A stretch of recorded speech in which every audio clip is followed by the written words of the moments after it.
दूसरे जन्म की इस कहानी को दूसरी कहानियों पर फौकियत हासिल है, क्योंकि इस कहानी में इसरार व तजस्सुस भी है और साइंस व कुरान पर बहस भी।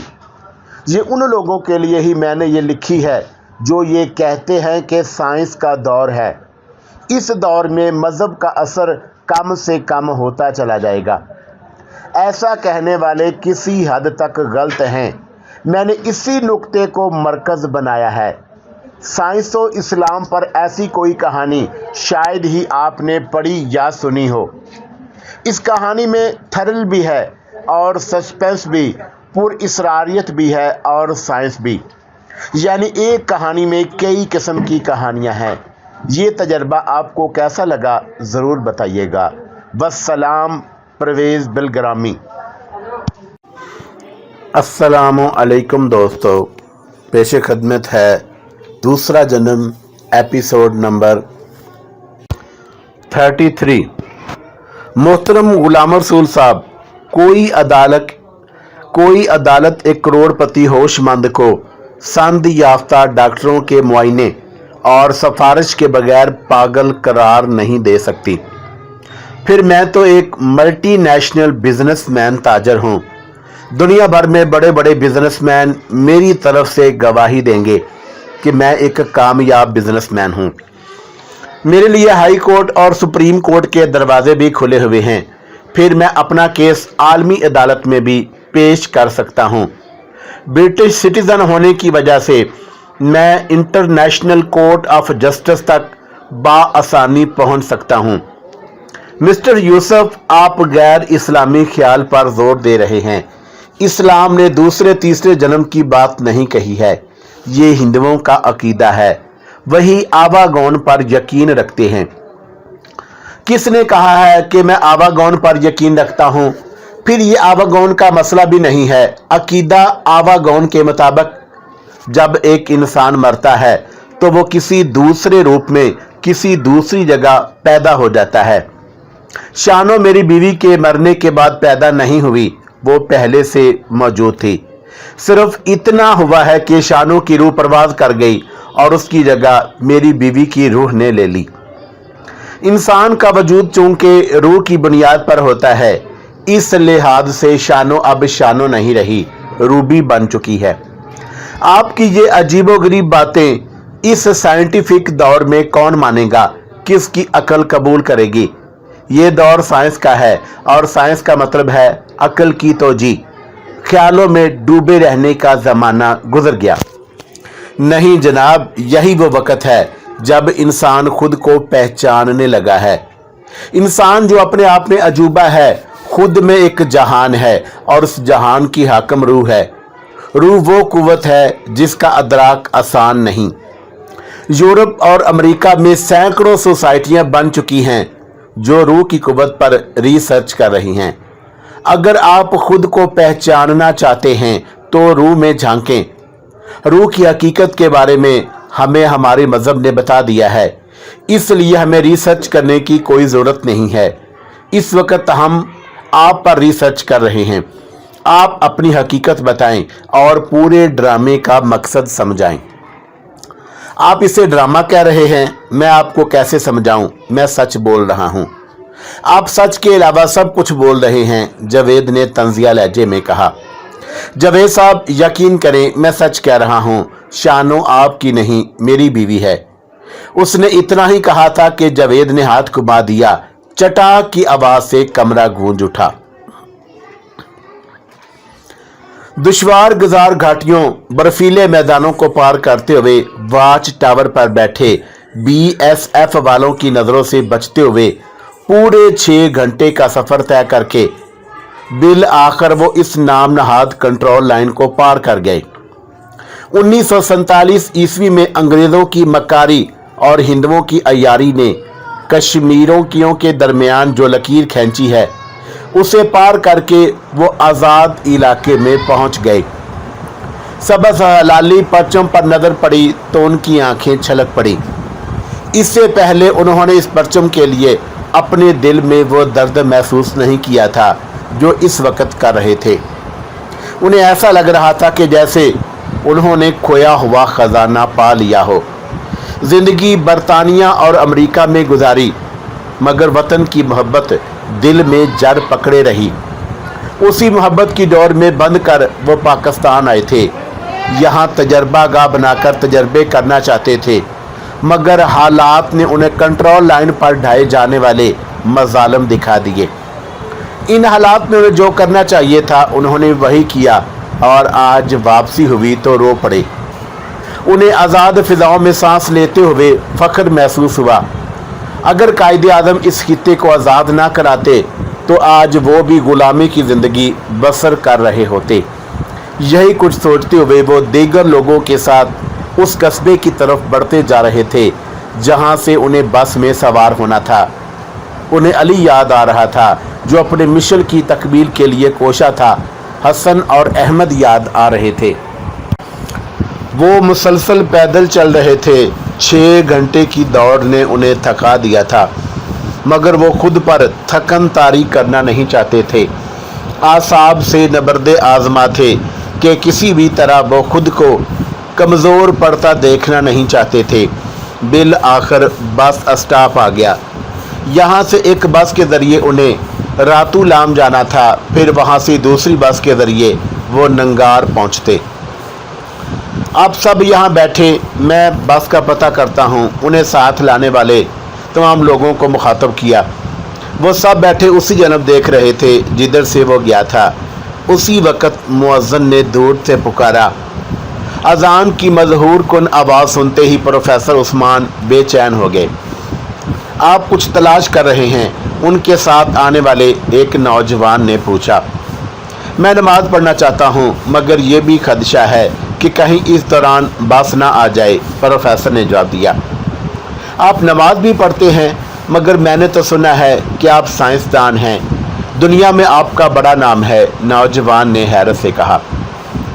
पहले मैं भी नमाज नहीं पढ़ता था, मगर अब हकीकत का अदराक हो चुका है।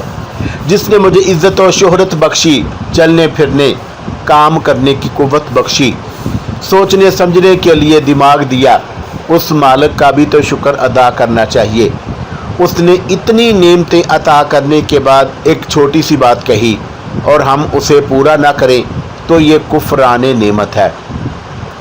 मैं तो आपसे बहुत कुछ सीखना चाहता हूँ। सोच रहा था कि आपके राब्ते में रहूँ, मगर आप तो मौलवियों की तरह नैरो माइंडेड निकले। नैरो माइंडेड से आपका क्या मतलब है, मैं समझ नहीं पाया। अगर आप ये सोच रहे हैं कि मैं मौलवी नैरो माइंडेड होता है तो गलत है। जिसके पास कुरान का इल्म होगा उसका जहन भी कुरान की तरह वसी होगा, क्योंकि कुरान में हर वो इल्म है जिसकी इंसान को ज़रूरत है। प्रोफेसर साहब, आप साइंटिस्ट होकर ये बात कह रहे हैं, क्या इसमें टीवी और कंप्यूटर की बात है? सबसे पहले मैं तुम्हें यह बता दूं कि आइंस्टाइन जैसे बड़े साइंसदान ने यह बात कही है कि religion without science and science without religion is blind, यानी दोनों एक दूसरे के लिए लाजमो मलजूम हैं। साइंस इंसान के दिमाग को वुसअत अता करती है। अगर तुमने साइंस अहकाम खुदाबंदी को नज़र करके सामने रख कर पढ़ी तो इल्म का समंदर हासिल करोगे। तुम अकल के अंधों की तरह इस्लाम को मत देखो, कुरान की रोशनी में साइंस पढ़ो, वो इल्म नहीं बहुत कुछ देगा। तुम्हारे कहने का मतलब ये है कि कुरान में इतना इल्म कैसे समा सकता है? तो मेरे दोस्त, कम्पैक्ट नॉलेज का ज़माना अब आया है। हर चीज़ को मुख्तसर करके इस्तेमाल में लाने का चलन अब शुरू हुआ है, जबकि कुरान उसका कलाम है जिसने कम्पैक्ट नॉलेज का इल्म दिया। वाशिंगटन की लाइब्रेरी ऑफ कांग्रेस दुनिया की सबसे बड़ी लाइब्रेरी है। कई करोड़ किताबें हैं। उन किताबों का अक्स तकरीबन 200 डिस्क में कराया गया है। जिस किताब का जो सफ़ा आप देखना चाहते हैं क्लिक कीजिए, 1 सेकंड में सामने आ जाएगा। जब मान कई करोड़ किताबों को चंद डिस्क में मुंतकिल कर सकता है तो वो खाल के कायनात, पूरी कायनात का इल्म अलफ लाम मीम के एक अलफ में नहीं ला सकता। बिस्मिल्लाह के बे का नुक्ता इल्म का मखज़न नहीं बन सकता। इंसान के जिस्म को देख लो ना, कंप्यूटर आज बना है। इंसानी जिस्म का DNA भी तो वही काम करता है। रहा टीवी, तो मेरे दोस्त सूरह जासिया आयत नंबर 29 में अरशाद रब्बुल इज़्ज़त है कि तुम जो कुछ दुनिया में करते रहे थे, किए जा रहे थे, हम सब का इस्तनसाख करते जा रहे हैं। इस्तनसाख को फ़ोटोकॉपी यानी जमा शुदा अक्स के मानी में भी लिया जा सकता है, यानी तुम यहाँ जो कुछ कर रहे हो ये कहें और से भी देखा जा रहा है। ये भी सोचो, क्या खुदा ने ये भी कहा है कि रोज़े महशर हम तुम्हारा नामा अमाल तुम्हारी गर्दनों में डाल देंगे, यानी तुम जो कुछ करते रहे हो और उसकी वीडियो कॉपी तुम्हारी गर्दनों में होगी, जिसे देख देख कर लोग अफसोस करेंगे कि काश हम ऐसा ना करते। प्रोफेसर की तकरीर अभी और लंबी होती कि बस आ गई और वो सब उसमें सवार हो गए। प्रोफेसर को जो सीट मिली थी उसी सीट पर वो नौजवान भी आ गया था। बस चली तो प्रोफेसर ने पूछा, मियाँ तुम खुदा से इतने बरगश्ता क्यों हो? खुदा ने मेरे साथ इंसाफ कब किया है जो मैं उसका शुक्र अदा करूं? नौजवान मुंह बनाकर बोला, भाई पहले ये बताओ तुम्हारा नाम क्या है? जी मेरा नाम अली शेर है। आप शायद कराची से आए हैं? नहीं, मैं यूरोप से आया हूँ। मगर एक बात समझ में नहीं आई कि इस बलूचिस्तान में हर आदमी का नाम अली होता है। अभी तक जितने भी लोग मिले उसका नाम या तो अली था या हसन और हुसैन। बात दरअसल ये है कि यहाँ पढ़े लिखे लोग तो है नहीं, जो नाम वो सुनते हैं वही नाम वो अपने बच्चों को दे देते हैं। एक ही नाम के 50 मिलेंगे। अच्छा तो अली भैया ये बताओ, तुम्हारे साथ अल्लाह ताला ने क्या नाइंसाफ़ी की? ये बस जिस कस्बे में जाकर रुकेगी, यानी जहाँ से आपको नंगार की बस मिलेगी, मैं उसी कस्बे में पैदा हुआ, पला बड़ा। वहाँ हमारी पुश्तीनी जागीर थी जिस पर हमारे ताया ने कब्ज़ा कर रखा है। अब्बा ने तो नहीं, मगर मैंने जब अपना हक मांगा तो ताया मेरी जान का दुश्मन बन गया। उसने मुझ पर कातलाना हमला भी कराया था। अब आप ही बताएं, इस हालत में मैं कैसे अल्लाह का शुक्र अदा करूं जबकि मेरा हक मुझे नहीं मिल रहा है।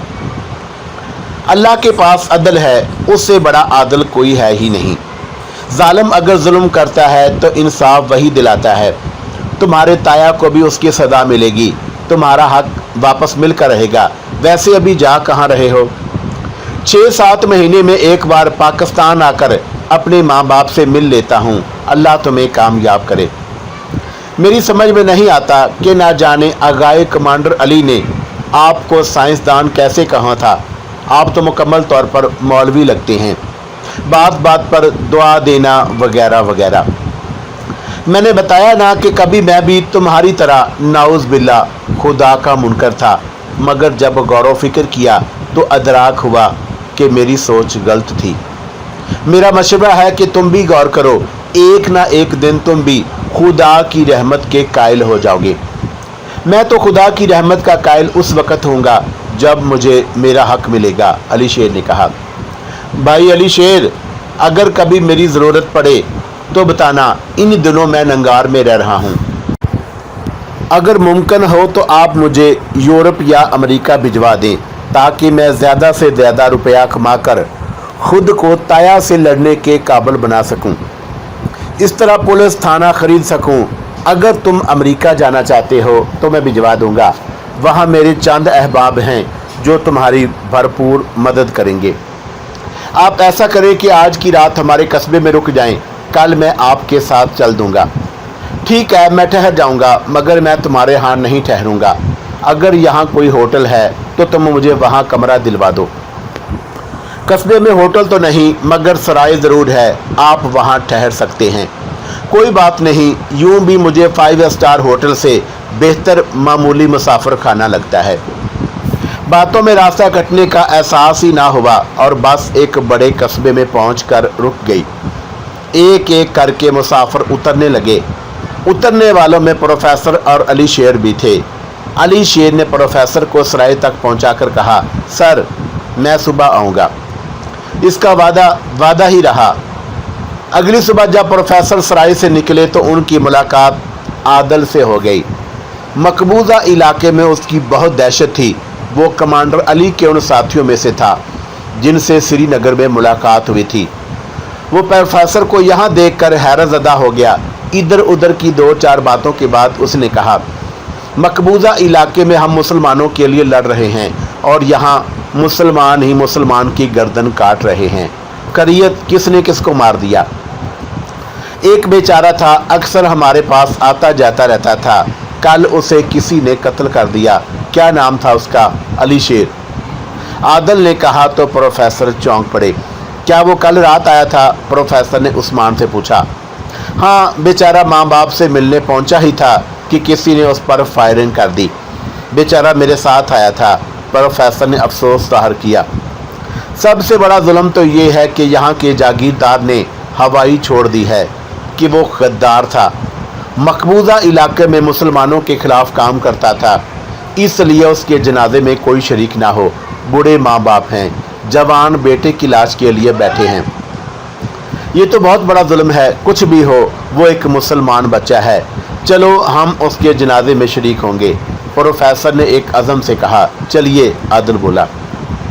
वो दोनों उस नौजवान के घर पहुंची तो पता चला कि मस्जिद के मौलवी साहब ने अकेले ही जनाजा पढ़ाकर उसे दफन कर दिया है। प्रोफेसर लौटना चाहते थे कि दो तीन शख्स घोड़े पर सवार आ गए। उन्होंने आते ही नहायत हद तक अमीज़ लहजे में अली शेर के बूढ़े बाप को मुखातब किया। ए बूढ़े, तेरा बेटा गद्दार था, वो अपने अंजाम को पहुंच गया। मलक जी का हुक्म है कि तुम लोग इन इलाकों से निकल जाओ, घर खाली कर दो। बूढ़े ने उनके कहने पर बीवी से कहा, चलो हम किसी और तरफ चलते हैं। मगर हम कहाँ जाएंगे? बीवी ने पूछा। ये खुदा की ज़मीन बड़ी वसी है। खुदा बनने वाले अपना अंजाम भूलकर खुदा की ज़मीन को महदूद करने की कोशिश तो करते हैं, मगर कर नहीं पाते। चलो हम किसी ऐसी जगह चलते हैं जहाँ इंसाफ का दौर अब तक कायम हो। प्रोफेसर और आदिल खामोश खड़े उन दोनों की बातें सुन रहे थे। उनका दिल रो रहा था, मगर वो क्या कर सकते थे, इसलिए ही खामोश थे। अच्छा बेटा, चलते हैं, अली शेर के बाप नवाज अली ने कहा। चलिए, हम भी साथ चलते हैं। ये कहकर उन्होंने नवाज के हाथ से उसकी पोटली ले ली। बेटा, तुम कहाँ तक साथ दोगे? और तुम्हारे ये चचा भी एक क्या साथ चलेंगे? उसने प्रोफेसर की तरफ देखकर कहा। हम लोग नंगार जा रहे हैं कि अली शेर के बारे में सुनकर आ गए। आखिर को वो मेरा दोस्त था ना, आदिल बोला। लेकिन बेटा, तुम दोस्ती में अपनी जान पर खेल रहे हो। मेरा भाई बड़ा जालिम है, वो तुम लोगों का भी दुश्मन बन जाएगा।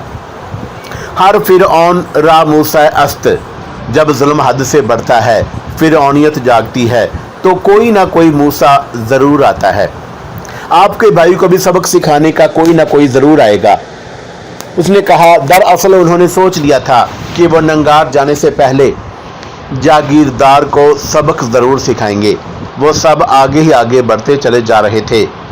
कुछ दूर जाने के बाद बड़े मियाँ बोले, बराबर वाले गांव में मेरी बहन है, हम उसी के घर चलते हैं, वो हमें ज़रूर आसरा देगी। प्रोफेसर उस्मान ने कोई जवाब ना दिया। वो साथ चलते रहे। एक के बाद एक गांव आते रहे, लेकिन वो कहीं भी रुके नहीं। पहाड़ियों, घाटियों, मैदानों को पार करते हुए बिल आकर वो एक गांव में पहुंचे। उस गांव के आखिरी सिरे पर एक बड़ी सी हवेली थी। हवेली की शान बता रही थी कि मकीन जागीरदार हैं। वो सब उस हवेली के दरवाजे पर जाकर खड़े हो गए।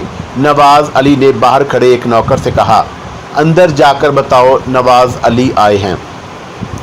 नौकर अंदर चला गया। वह सब दरवाजे की तरफ देख रहे थे कि अंदर से एक शख्स मूंछों को मरोड़ते हुए बाहर आया। वो दोहरे बदन का आदमी था। उसने नवाज अली की तरफ देखते हुए कहा, अरे नवाजे, तुम यहाँ कैसे आ गए? क्या ये समझते हो कि हम भाई से दुश्मनी मोल लेंगे? नहीं नहीं, तुम्हारा बेटा गद्दार था, उसे तो सज़ा मिल गई, अब बाकी सज़ा तुम्हें भुगतना पड़ेगी। जाओ, यहाँ से भाग जाओ। हम तुम्हें अपनी हवेली में ठहरा कर इस हवेली को नापाक नहीं करना चाहते। उसके हद तक मीज़ लहजे पर आदिल का दिमाग घूम गया। वो कोई सख्त जवाब देता कि प्रोफेसर ने उसके हाथ को दबा दिया। उसके सुर्ख पड़ते चेहरे को देखकर ही प्रोफेसर ने समझ लिया था कि वो गुस्से में भर उठा है। गुस्सा अकल को खबत करता है, और अकल खबत हो जाए तो इज्जत व आबरू और जान सब कुछ दाव पर लग जाता है। सही चाल भी उल्टी पड़ने लगती है। इसीलिए उन्होंने बर वक्त मदाखलत की थी। चलिए जनाब, ऐसा करते हैं कि यहाँ से सीधे नंगार चलते हैं। प्रोफेसर ने नवाज अली थके थके कदमों से मुड़ गए और कुछ दूर चलने के बाद बोला, हम सड़क से ज़रा दूर आ गए हैं कि बस स्टॉप तक पहुँचते पहुँचते सुबह हो जाएगी। मुझसे तो अब चला भी नहीं जाता, नवाज की बीवी ने कहा। पैरों ने जवाब दे दिया है, अब एक कदम भी उठाना मुश्किल है। किसी तरह ये पहाड़ी अबूर कर लो और उसके पार शाहदरा है। वहाँ का जागीरदार बहुत रहमदिल और खुदा तरस बंदा है। क्या आप उसे जानते हैं? बीवी ने पूछा। नहीं, मगर शोहरत ज़रूर सुनी है। कहते हुए उन्होंने पहाड़ियों के पार एक ऊंची इमारत की तरफ देखा। अब गांव भी नज़र आने लगा था। बस कुछ फरलांग का फासला रह गया था और फिर वो उस गांव में दाखिल हो जाते। बस थोड़ी सी हिम्मत और कर लो, शोहर ने बीवी से कहा और बीवी ने कदम तेज कर दिए। प्रोफेसर और आदिल खामोशी से नवाज अली की तकलीद कर रहे थे। अब वो गांव के करीब पहुंच चुके थे। फिर छोटी सी सड़क और उसके बाद वसी मैदान से गुजरते हुए वो सब उस शानदार इमारत तक जा पहुंचे। इमारत के सामने वाले रुख पर एक बड़ा सा फाटक था जो खुला हुआ था। फाटक के अंदर डेवड़ी थी जिसमें कई चारपाइयाँ पड़ी हुई थी। बहुत बड़ी डेवड़ी थी और चारपाइयों की जगह निकाल कर भी इतनी जगह बचती थी कि पूरा ट्रक बड़ी आसानी से अंदर जा सकता था। लेकिन चारपाइयों को इस तरह डाला गया था कि गाड़ी के अंदर का रास्ता बंद कर दिया गया था। चारपाइयों को हटाने के बाद ही अंदर जाने का रास्ता मिल सकता था। वो चारों अंदर की तरफ बढ़ते जा रहे थे। कुछ आगे बढ़े तो उन्हें कई आदमी बैठे नजर आए। वो सब के सब मसला थे। एक मसला शख्स डेवड़ी के गेट पर खड़ा था। वो गेट बंद था। उन्होंने अंदर दाते देखकर वो सब चौंक गए थे। आदल ने एक इज्तिमाई सलाम किया। उन सब ने एक साथ वालेकुम अस्सलाम कहा और सवालिया अंदाज में देखने लगे। फिर उनमें से एक ने अपनी जगह से उठकर खड़े होते हुए पूछा, कोई मुसाफिर हो, ठहरना चाहते हो? हाँ, मुसाफिर ही समझ लें। 1-2 दिन ठहरना है, जगह मिल जाएगी। ज़रूर मिल जाएगी। खाना भी मिलेगा? आदिल ने पूछा। हाँ भाई, मिल जाएगा। जब रहने के लिए जगह मिलेगी तो खाना भी मिलेगा। यहाँ 3 दिन तक कोई भी ठहर सकता है और उसकी तमाम ज़रूरियात मलिक सरफराज चौहान जी की तरफ से पूरी की जाती हैं। और अगर कोई 3 दिन से ज़्यादा ठहरे तो, प्रोफेसर उस्मान ने पूछा, उसे मलिक जी से इजाज़त लेना होती है। ये बड़े मलिक जी का हुक्म है। ये बड़े मलिक जी कौन हैं? बड़े मलिक जी मलिक सरफराज चौहान के वालिद हैं। 50 साल पहले वो पंजाब से यहाँ आए थे। पूरी जागीर उन्होंने खुद खरीदी थी। और फिर उसने चौंक कर पूछा, तुम लोग कहाँ से आ रहे हो? असला वगैरह तो नहीं है? नहीं जनाब, आप तलाशी ले सकते हैं। कोई बात नहीं, शक्ल से ही तुम लोग शरीफ लगते हो। फिर साथ में औरत भी है। आओ मैं तुम्हें जनाना हिस्से तक छोड़ाऊँ। ये कहकर वो उनके साथ हो लिया। प्रोफेसर उसके पीछे थे, इसीलिए उन्होंने उस शख्स की वो हरकत देख ली थी जबकि वो शख्स मचान बना हुआ था। मगर प्रोफेसर ने सोच लिया था कि कुछ न कुछ इसका इलाज करना होगा। उन्हें सराय में ठहरे हुए 2 दिन हो चुके थे। उनके हाथ में सिर्फ 1 दिन था और उसी 1 दिन में उन्हें रईस का एतमाद हासिल करना था। प्रोफेसर ने सोच लिया था कि लोहे से लोहे को काटता है। यहाँ के रईस को मलिक जी से टकरा देना है। सरफराज चौहान बहुत ज़्यादा अमन पसंद थे, लेकिन कुव्वत में मलिक जी से कई ज़्यादा कवि थे। ये अब अगर चाहते मलिक जी को पीस कर रख देते। प्रोफेसर उस्मान साइंसदान थे, मगर इंसान भी तो थे। हर इंसान के अंदर भी एक इंसान होता है जो दूसरों के दुख दर्द में तड़प उठता है। उन दोनों मियाँ बीवी की लाचारी पर उनका दिल भी तड़प उठा था, इसीलिए वो उनकी मदद पर आमादा थे। उन लोगों को मुसाफिर खाने में 2 कोठरियाँ मिल गई थी। एक में वो दोनों मियाँ बीवी और दूसरे में प्रोफेसर उस्मान और आदिल ठहर गए थे। प्रोफेसर साहब, आपने ये ख्वाम-ख्वाह का सर दर्द पाल लिया है, आदिल ने कहा। बंगला ज़बान में एक कहावत है, शोनू बोली शोनू मानूश बाई, शोबार ऊपरे खुश नोश्ता तहार ऊपर से नाई। यानी सुनो बोल रहा हूँ, सुनो इंसानों, सब से ऊपर इंसान है और उसके ऊपर कुछ नहीं। तुम बेफिक्र रहो, मैं तुम्हें कोई तकलीफ़ नहीं दूंगा। तुम देखते रहो कि मैं जिस तरह इंतकाम लेता हूँ। इंसानियत से बढ़कर कोई चीज़ नहीं। मैं इंसानियत के नाते इन मजलूमों को इनका हक दिलाकर रहूँगा। आखिर को अली शेर जहादी था, मुजाहिद की मदद करना हमारे फरीज़े में शामिल है, प्रोफेसर ने कहा। आदल सोच में पड़ गया। उसने कुछ देर सोचने के बाद कहा, जानते हैं अली शेर पर क्या इल्ज़ाम था? वो किस वजह से अपना घर बार छोड़कर मकबूजा इलाके में चला गया था? उसका हक गज़ब हुआ था और उसने अपने हक के लिए आवाज़ उठाई थी, इसीलिए उसके चचा उसके दुश्मन हो गए थे, प्रोफेसर ने कहा। नहीं, ये आधी खबर है, पूरी बात मैं बताता हूँ। ये कहकर वो सोच में डूब गया, जैसे इस दौरान बातों को यकजा कर रहा हो। फिर उसने कहना शुरू किया, उसके चचा वगैरह ने ना सिर्फ जायदाद हथिया ली, बल्कि एक बार जब अली शेर की अब्बा ने भाइयों से हक की बात की तो बात इतनी बड़ी कि तू तकार तक पहुंच गई। फिर जानते हो क्या हुआ था? अपने बड़े भाई को मलक जी ने नौकर से पिटवा दिया था। उस वक़्त अली शेर मैदान में खेल रहा था। जब उसे खबर मिली कि उसके अब्बा पर चचा के मुंशी ने हाथ उठाया है तो वो दौड़ता हुआ पहुंचा, मगर इतनी देर में मामला रफा दफा हो चुका था। बेइज्जती का एहसास उसने अपने बूढ़े बाप के चेहरे पर झलकता हुआ देख लिया था। उसने उसी वक़्त अपने चचा के डेरे की तरफ दौड़ लगा दी थी। मुंशी फ़क्र से अपना कारनामा उसके चचा को सुना रहा था कि अली शेर वहां पहुंच गया। उसने जाते ही मुंशी को आवाज़ दी और इससे पहले कि मुंशी कुछ कहता, चचा ने अपने धाड़िलियों से कहा, ये सनपोलिया यहाँ क्यों नज़र आ रहा है? मैं तुमसे बात करने नहीं आया, अली शेर तल्ख लहजे में बोला।